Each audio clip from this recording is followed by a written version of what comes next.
عرب کے قبیلے میں ایک غیر مسلم شادی شدہ عورت رہا کرتی تھی۔ اس کا شوہر بہت بڑا بزنس مین تھا۔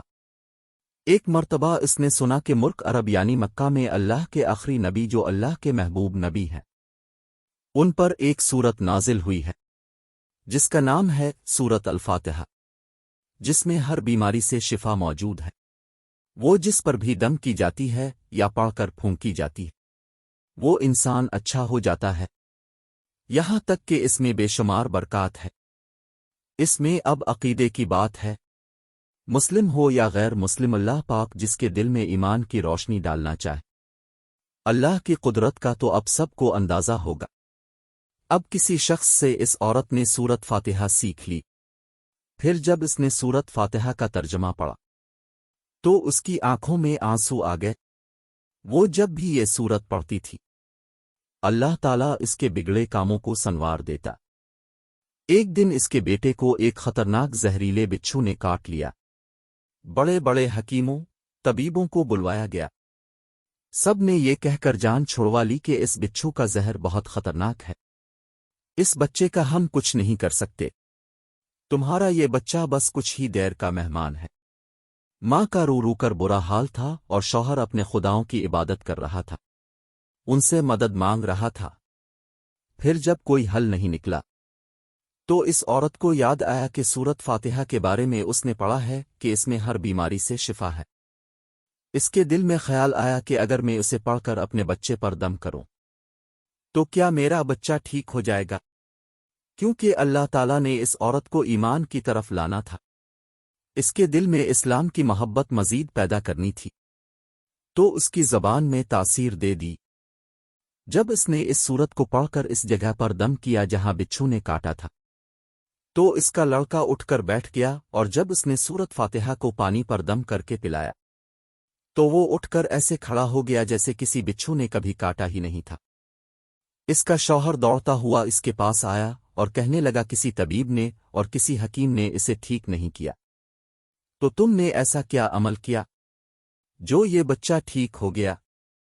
اس نے کہا کچھ بھی تو نہیں، بس ایک سورہ ہے جو ہر بیماری کو ٹھیک کر دیتی ہے، بس وہ مجھے یاد تھی، میں نے پڑھ کر اپنے بچے پر دم کیا اور اس کا پانی پلایا، تو دیکھو کیسے ٹھیک ہو گیا ہمارا بچہ۔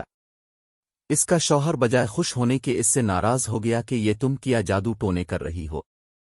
اس کی بیوی کہنے لگی زندہ صحیح سلامت ہے ہمارا بچہ، ورنہ ہم سے بچھڑنے والا تھا۔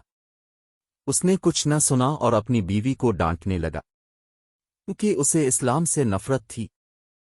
جب اس کی بیوی یہی عمل کرنے لگی تو اس کو اپنی بیوی سے بھی نفرت ہو گئی۔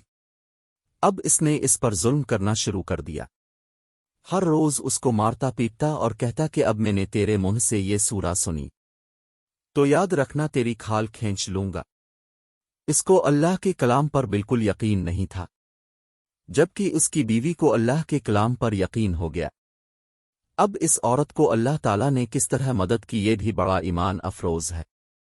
اس عورت کا شوہر جب گھر سے کام کرنے کے لیے نکلتے وقت جب اس نے اپنا جوتا پہنا تو اس میں وہی بچھو موجود تھا جس نے اس کے بیٹے کو کاٹا تھا۔ اس کے ڈنگ سے وہ بچہ تو بچ گیا مگر خود نہ بچ سکا، کیونکہ جب بچھو نے اس کو کاٹا تو زہر پورے جسم میں پھیل گیا اور تڑپ تڑپ کے وہیں دم توڑ گیا۔ خاندان میں یہ خبر پہنچی تو کوہرام مچ گیا۔ اب شوہر دنیا سے جا چکا تھا۔ شوہر کے مرتے ہی اس کے گھر میں تو نوبت فاقوں تک آ گئی، وہ عورت قرض دار ہو کر رہ گئی، وہ بہت پریشان تھی۔ دل میں پھر وہی بات آئی کہ میں سورت فاتحہ کا ورد کرتی ہوں، کیا پتہ میری پریشانیاں بھی دور ہو جائیں۔ پھر وہ زور زور سے سورت فاتحہ پڑھنے لگی، چلتے پھرتے اٹھتے بیٹھتے سورت فاتحہ کا ورد کرتی رہی اور اتنے اعتماد اور یقین سے پڑھتی رہی جس کا کوئی حساب ہی نہیں تھا۔ جب کوئی بندہ اللہ تعالیٰ سے امید لگاتا ہے تو اللہ تعالیٰ اپنے بندوں کی دعاؤں کو رد نہیں کرتا۔ پھر یوں ہوا کہ 7 دن کے اندر اندر اس کو خوشخبری مل گئی کہ اس کے کاروبار کو سنبھالنے کے لیے اس کے شوہر کا دوست آ گیا ہے۔ جب دوست کو خبر ملی کہ دوست کی بیوہ کا کوئی سہارا نہیں ہے تو وہ اس کی بیوہ کے پاس آیا اور کہنے لگا آپ فکر نہ کرے، وہ میرے بھائی کی طرح تھا۔ میں آپ کی مدد کروں گا اور جو بھی پریشانیاں ہیں وہ سب دور ہو جائیں گی۔ پھر اس شخص نے اس عورت کا سہارا بن کر اس کا پورا کاروبار سنبھال لیا۔ پھر دھیرے دھیرے جیسے زندگی پہلے تھی ویسے ہی ہو گئی۔ اس کے شوہر کے دوست نے اس عورت کو سورت فاتحہ پڑھتے ہوئے سن لیا۔ اس نے پوچھا کہ آپ کیا پڑھ رہی ہیں؟ کیا یہ کوئی منتر ہے جس سے بہت فائدہ ہوتا ہے؟ مجھے بھی سکئی۔ اس پر وہ عورت کہنے لگی یہ کوئی منتر نہیں ہے، بلکہ مسلمانوں کی مقدس کتاب قرآن مجید جو ان کے پیغمبر پر نازل ہوئی ہے، یہ اس میں سے ایک سورت ہے جس کا نام سورت فاتحہ ہے۔ پھر کہنے لگی مجھے تو اس پر بہت یقین ہے، میں نے کسی سے یہ سورہ فاتحہ سیکھ لی تھی اور اب میں چلتے پھرتے یہ سورت پڑھتی رہتی ہوں۔ وہ شخص کہنے لگا کہ اب مسلمان کیوں نہیں ہو جاتی اگر اتنا ہی اس سورت کو مانتی ہے؟ وہ مزید کہنے لگا کہ ایک سورت کی اتنی تاثیر ہے تو پورے قرآن کی کتنی تاثیر ہوگی؟ وہ عورت کہنے لگی کہ میں مسلمان تو ہو جاؤں لیکن میرا شوہر نہیں مانتا تھا۔ اس شخص نے کہا کہ اب تو آپ کا شوہر بھی نہیں ہے اور ایک سورت کے ساتھ آپ کی محبت دیکھ کر میں اتنا زیادہ متاثر ہوا ہوں کہ میں بھی آپ کے ساتھ مسلمان ہونا چاہتا ہوں۔